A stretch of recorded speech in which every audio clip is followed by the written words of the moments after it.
সারা বাংলাদেশটাকে ধারণ করে। স্মৃতি বিজড়িত মাঠে দাঁড়িয়ে আপনাদের সামনে কথা বলছি, নেতা হিসেবে না, 3-4টা মন্ত্রণালয় পেয়েছি মন্ত্রী হিসাবে না, আপনাদের সন্তান, আপনাদের ভাই, সেই হিসাবে। এই বিজয় দেশবাসীর বিজয়। রাজনৈতিক বিভাজন চাই না, কে কোন দল করতো সেটা নিয়ে বাড়াবাড়িও চাই না। যারা অপরাধী, যারা ফ্যাসিবাদী ছিল, তাদের বিচার করবে রাষ্ট্র। আল্লাহ তাকেই সবচেয়ে বেশি পছন্দ করে যিনি ন্যায্যতার সাথে ফয়সালা করেন। আপনাদেরকে ধন্যবাদ এবং কৃতজ্ঞতা। যারা আয়োজন করেছেন তাদের প্রতি কৃতজ্ঞতা। মঞ্চে উপবিষ্ট আছেন এই এলাকারই কৃতি সন্তান, জাতীয় নির্বাহী কমিটির অন্যতম সদস্য শেখ মুজিবুর রহমান। দীর্ঘদিনের আন্দোলন সংগ্রামের ফলে আমার দল সরকার গঠন করতে সফল হয়েছে।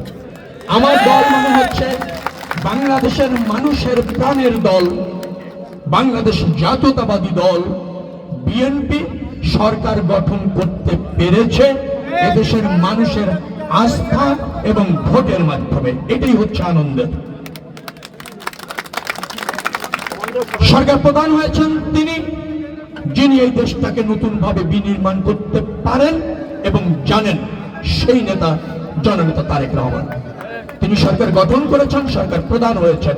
এইটা হচ্ছে দেশবাসীর জন্য একমাত্র সুসংবাদ। আপনার যদি এই দেশের মানুষ, অর্থাৎ আপনাদের জন্য সুসংবাদ। বাগেরহাট এক আসন, একটা এমপি আপনারা ডিজার্ভ করেন, কারণ এবারে অন্তত এই অঞ্চলের অধিকাংশ মানুষ বিএনপিকে সমর্থন করত, কিন্তু করেনি। এটাও গণতন্ত্রের অংশ। হয়তো আমাদের ব্যর্থতা আছে, আগামীতে সেই ব্যর্থতা যাতে না থাকে সেই চেষ্টা করা হবে। কিন্তু যেহেতু বিএনপি সরকার গঠিত হয়েছে, আপনারা বঞ্চিত হবেন না, ন্যায্য অধিকার রাষ্ট্রে অবশ্যই পাবেন। রাজনীতিতে সফলতা ব্যর্থতা অঙ্গাঅঙ্গি ভাবে জড়িত। সবার আগে দরকার ঐক্য, এলাকার স্বার্থ, ব্যক্তি বা ক্ষুদ্র স্বার্থ নয়, সামষ্টিক স্বার্থকে প্রাধান্য দিতে হবে। সেই জায়গায় আপনারা নিশ্চয়ই খুব বঞ্চিত হবেন বলে আমার কাছে মনে হচ্ছে না, কারণ বিএনপি সরকার গঠন করেছে, বিএনপি সারা বাংলাদেশটাকে ধারণ করে। বিএনপি কোন আঞ্চলিক দল না, বিএনপি কোন বিশেষ অঞ্চলকে বিশেষ প্রাধান্য দেয় না। বিএনপি সরকার যেহেতু আছে, মনে করবেন আপনাদের সরকার। আর আমি যেহেতু এই এলাকার সন্তান, এই এলাকায় বড় হয়েছে, আমার স্মৃতিচারণ হচ্ছে যেখানে এই স্টেজটা, ঠিক এই জায়গাটায় আমার ডান পাটে একেবারে ভেঙে 2 ভাগ হয়ে গিয়েছিল ফুটবল খেলতে গিয়ে। ঠিক এই জায়গাটা বারপাশটা এখানে ছিল। আমি মিডিল মাঠ থেকে বল নিয়ে ঘুরে বেড়ার চেষ্টা করছি, জায়গা ফকির আছে, ও আছে, একটু আগে দেখলাম ওই জায়গা ছিল, সরপরাজ ছিল গোলকিপার। আমি বল ধরে মারলাম, সর্প দৌড়া এসে আমার পায়ের উপর পড়লো, পাটা 2 ভাগ হয়ে গেল। সেই স্মৃতি বিজড়িত মাঠে দাঁড়িয়ে আপনাদের সামনে কথা বলছি, নেতা হিসেবে না, 3-4টা মন্ত্রণালয় পেয়েছি মন্ত্রী হিসাবে না, আপনাদের সন্তান, আপনাদের ভাই, সেই হিসাবে। এখানে অনেকে আছেন যাদের সন্তান তুল্য আমরা, অনেকে আছেন ছোট ভাই হবে, বন্ধু হবে। আমার অনেক বন্ধুকে কালকে দেখলাম, তারা এখন মনে হয় ওই কিরামত আমার বন্ধু, মাছ ধরে, ও আমার বন্ধু। তারপর দিলীপকে পেলাম কালকে, ও আমার খুব কাছের বন্ধু ছিল, কি করে জানি না, গ্রেপ্তার পরে হয়তো। I feel them, I love them. আমি তাদের ভালোবাসি, অনুভব করি। এই স্মৃতি বিজড়িত দিনগুলি, এই বন্ধুত্ব, এই এলাকার যারা আপনার আজকে সামনে আছেন, সত্যিকার অর্থে তারাই আমার অভিভাবক, তারাই আমার শক্তি। রাজনীতি ঢাকাতে করেছি, দলকে রুন করে পড়েছি, দল তার মূল্যায়ন করেছেন। যাদের নিয়ে ঢাকা 10 আসন, ধানমন্ডি, কলাবাগান, হাজারীবাগ, নিউ মার্কেট, কামরাঙ্গীরচর, সেখানকার জনগণ আমাকে গ্রহণ করেছে, বিজয়ী করেছে। এটাই সফলতা। এ বিজয় বিএনপির বিজয়, এ বিজয় দেশবাসীর বিজয়। দায়িত্বের কথা বলি, একটু বেড়েছে, আপনারা আঞ্চলিকতা ভাবে দেখবেন না। মিনিস্টার মানে হচ্ছে দেশের জন্য কাজ করতে হয়, এটা কোনো বিশেষ এলাকার জন্য না। তবে যেহেতু এই এলাকার সন্তান আমি, আপনাদের একটা দাবি আছে, অগ্রাধিকার আছে, ন্যায্যতার ভিত্তিতে সেটা করার আমার দায়িত্ব আছে। অবশ্যই সেগুলি আমি অগ্রাধিকার ভিত্তিতে করে দিব। তবে আবার একটু উদারও আপনাদের হতে হবে। আমাদের দেশটা গত 18.5 বছর, আওয়ামী লীগের 17 বছর, অন্তর্বর্তীকালীন সরকারের 1.5 বছর মূলত কোনো উন্নয়ন কর্মকাণ্ড হয়নি। জরাজীর্ণ অবস্থা, দেশটাকে মেরামত করতে হবে এবং সেই দায়িত্ব এই এলাকার সন্তান হিসাবে সরকার আমার উপর দিয়েছে, আমার উপর। অর্থাৎ আপনার এলাকার উন্নয়ন দ্রুত না হলেও মনে রাখবেন যে নিজেদের মানুষ কি হয়, স্যাক্রিফাইস করতে হয়। এ কথা বলবেন যে আপনি মনে হয় ক্লেভারি করছেন, চালাকি করছেন আমাদের বাদ দেওয়ার জন্য। আপনার এলাকার সন্তান আপনার স্যাক্রিফাইস করবেন, অন্যান্য জায়গাটা একটু করি, তাদের একটু মন মানে যেটাকে বলা হয় প্রত্যাশাটা পূরণ করি, নিশ্চয়ই আপনাদেরটা পূরণ করব। আমি গতকালকে আজ প্রায় 1.5 দিনের মতো কাটালাম। আজকে মুঙ্গা বন্দরও আমি গিয়েছিলাম। এখানে অনেকগুলি রাস্তা, বিশেষ করে ব্রিজ সহ আমি শুনেছি যে 10টা ব্রিজ অলরেডি টেন্ডার আগে হয়েছিল, ওই কোম্পানি ফল করেছে, তাদেরকে ফাইন করে দিয়ে টেন্ডার বাতিল করা হয়েছে, নতুন টেন্ডারও হয়েছে। আমি গিয়ে দ্রুততম সময়ের মধ্যে এগুলি যাতে বাস্তবায়ন শুরু হয় করে দেবো। এলাকার রাস্তাঘাট, ব্রিজ, নৌপথে যে কাজ আছে, রেলপথে যে কাজ আছে, সেগুলো অগ্রাধিকার ভিত্তিতে করা হবে, বৃহত্তর স্বার্থ বিবেচনা করে করা হবে। আমি কথা বাড়াতে চাইছি না, আমি একটা কথা বলে শেষ করে দিচ্ছি। আমরা একটা স্বস্তির সমাজ গড়তে চাই, রাজনৈতিক বিভাজন চাই না, দ্বন্দ্ব চাই না, কে কোন দল করত সেটা নিয়ে বাড়াবাড়িও চাই না।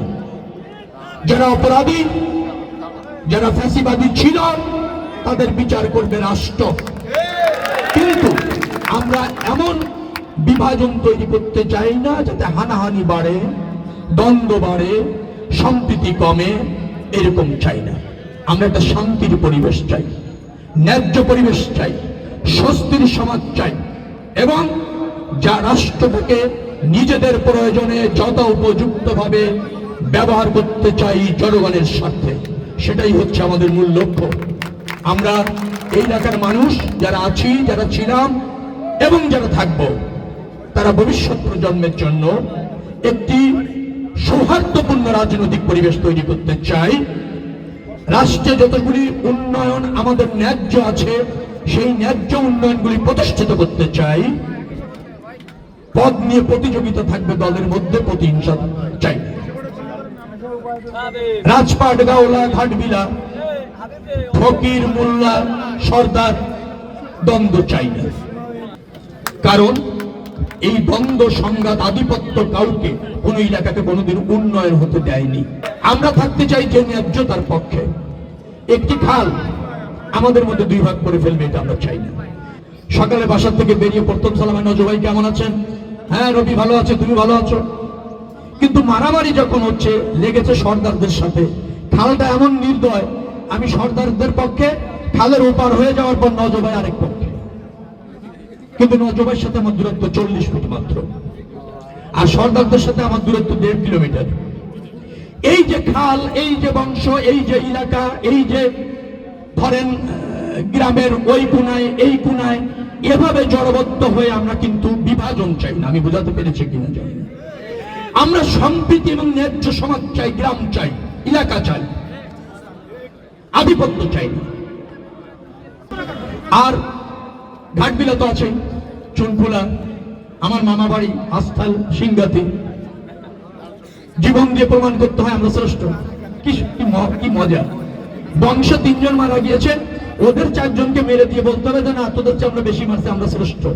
কি নির্মমতা, কি মূর্খতা, কি অযোগ্যতা, কি পশুত্ববিত্ত বলা হয়, মানে পশুত্বতা। পশুর মধ্যে যেটা থাকে, সভ্য মানুষের মধ্যে তা থাকতে পারে না। আপনারা কোরআনের কথা জানেন, সবাই অনেক মুসল্লি এখানে আছেন। কোরআনে কি বলেছে জানেন? আল্লাহ তাকেই সবচেয়ে বেশি পছন্দ করে যিনি ন্যায্যতার সাথে ফয়সালা করেন। আল্লাহর প্রিয় ব্যক্তি 2 জন ব্যক্তিকে আল্লাহ সবচেয়ে বেশি পছন্দ করেন, যিনি সবসময় আল্লাহ ভীতিতে থাকেন, আল্লাহকে ভয় করেন। তারপরেই হচ্ছে যিনি ন্যায্য ফয়সালা করেন। আর আমরা বংশের পক্ষ টানি, ভাইয়ের পক্ষ টানি, এলাকার পক্ষ টানি, আবার আমরা মুসলিম দাবি করছি, হবে? হবে না। আমার বিশ্বাস এই কথাগুলি নীতিকথা হচ্ছে, আপনাদের বেশি ভালো লাগছে কিনা আমি জানি না। আমি মনে করছি যেহেতু এই এলাকার বৃহত্তর স্বার্থ আমরা চিন্তা করছি, এই কথাগুলি আমাদের চিন্তা করতে হবে, এই বিভাজন আমাদের ভুলে যেতে হবে, সার্বিক স্বার্থ চিন্তা করতে হবে, কর্তৃত্ববাদী ভুলে যেতে হবে, যেটা ন্যায্য সেটা করতে হবে, যিনি সত্য এবং ন্যায্য তার পক্ষে আমরা অবস্থান নেব। আর শেষ কথা বলে দিই, আমরা এই এলাকার যেহেতু আপনারা আমাকে ভালোবাসেন, আর ভালো না বেসে যাবেন কোথায়, আমি তো আপনার সন্তান, ভাই, ত্রুটি বিচ্যুতি থাকলেও ভালোবাসবেন। এই যে ভালোবাসেন তারও অমর্যাদা হবে না যতদিন আমি ইনশাআল্লাহ প্রধানমন্ত্রীর নেতৃত্বে, তারেক রহমানের নেতৃত্বে যে ক্যাবিনেট হয়েছে, যে মন্ত্রিসভা হয়েছে, তিনি অনেক আস্থা রেখে আমার উপরে দায়িত্ব দিয়েছেন। আমি অনেক জুনিয়র, প্রথম মন্ত্রিসভায় গিয়েছি, ফুল মিনিস্টার করেছেন, 3টি গুরুত্বপূর্ণ মন্ত্রণালয় দিয়েছেন। উনি মনে করেছেন যে আমার পক্ষে এটা চালানো সম্ভব, আস্থা রেখেছেন, আমি তার অমর্যাদা করব না। দেশ অবশ্যই এই মন্ত্রণালয়গুলিতে সর্বাধিক লাভবান হবে, সর্বাধিক জনব্যবস্থাপনা পাবে, এই অঙ্গীকার আমি ওখানে করেছি, আপনাদেরকে করে যাচ্ছি।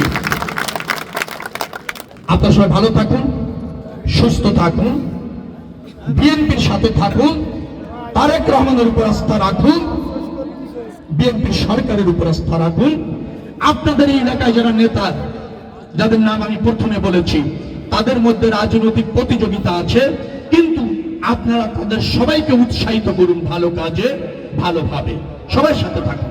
প্রতিযোগিতা থাকবে, কিন্তু আপনারা তাদের সাথে থাকুন, যে কোনো সমস্যা তাদের জানান, প্রয়োজনে আমাকে জানান, ডেফিনেটলি আমি তার দ্রুততম সময়ের মধ্যে সলভ করে দেবো ইনশাআল্লাহ।